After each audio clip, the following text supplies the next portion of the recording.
What's up, Juventini? Alberto here. This is the AJC, your channel dedicated to Juventus, and I've got all your news to June 1st today around the club, and we have a fight on our hands. That's right. Massimiliano Allegri has been officially dismissed by the club, and by just cause. Doing so allows the club to save on the remaining fees that would have been owed to the manager. And as expected, Allegri set to fight and set to appeal. He has based his countersuit around damage done to his image. This was always set to get ugly, especially after the Coppa Italia final and his actions, all right? And the club made their move. Many in the fan base were upset, saying that Allegri should have been given those remaining 2 games and a proper farewell and send-off. And yeah, maybe the club taking advantage of the fact that they have now been given the opportunity by Max's actions to get rid of him for just cause. Nonetheless, any way you slice it, it is sad, is an unfortunate way to end things with a guy that will go down as a Juventus legend. But I do find it ironic that his countersuit is for damages to his image when really the images and what happened at that celebration are what infuriated Juventus to the point of acting and giving them just cause to move the manager.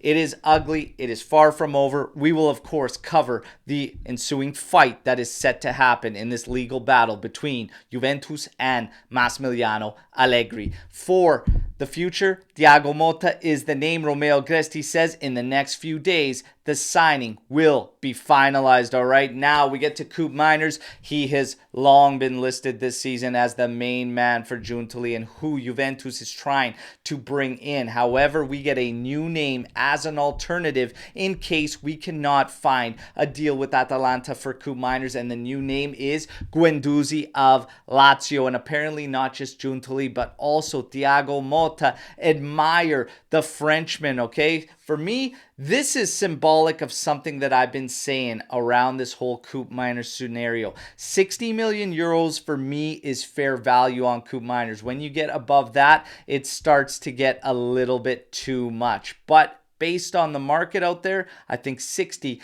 is fair. We also have a lot of counterparts, okay? A lot of counterparts to drum up the funds to move for koopmeiners. My preference would be koopmeiners and one of Thuram or Samardzic. But the drop-off here, Guendouzi is a good midfielder, but there is a drop-off there in my personal opinion. We need to make a bang on this roster in this mercato, a statement signing. I believe koopmeiners would do that, and Guendouzi would fall short of making that impact, and we would have to make that impact in the middle of the park for me.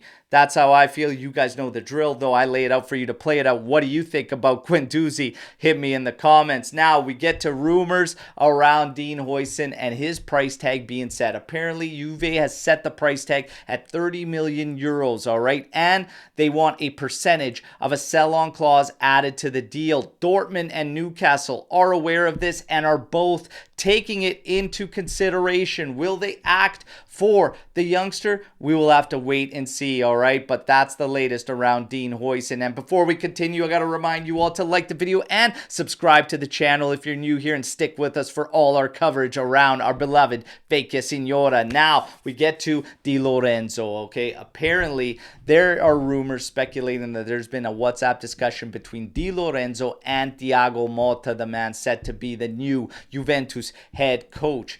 Now, yesterday, Napoli put out a statement stating that despite Di Lorenzo's agents' words, they are not selling the fullback this summer, and he will remain at Napoli. So the game is well underway for Di Lorenzo to Juventus, but the rumors are speculating that it is starting to become an expectation that he could be a Juventus player. Of course, time will tell. Things can change just like that, and we have to wait and see. But that's the latest, all right? Now, we have a youngster joining Next Gen. The deal for Adzic is finalized. Juve has picked him up for 5 million euros. All right, so the Montenegrin set to join next gen. For Alcaraz, Juve is going to try to extend the loan deal going into the 24-25 season, okay? And last, certainly not least, we heard rumors of a swap move for Douglas Luiz. Today,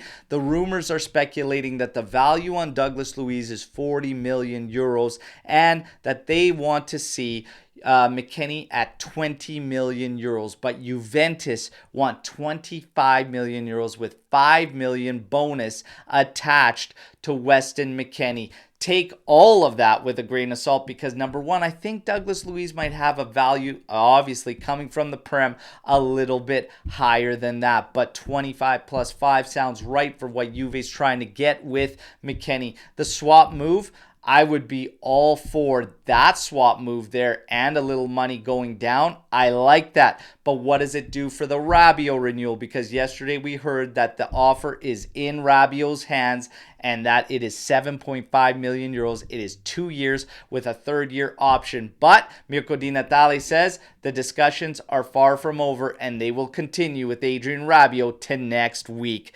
That's your news break to today. You guys know the drill. Like, subscribe, share the content out there. Let's keep growing the AJC army. But my favorite part, hit me in the comments with what you think about all the news we just heard here today, and let's mix it up. Tomorrow morning, we have a live session at 8:30 a.m. Eastern Time with a new cast member. That's right. Can't wait to see you all there live tomorrow morning. As always, fino alla fine, forza Juventus. Ciao tutti.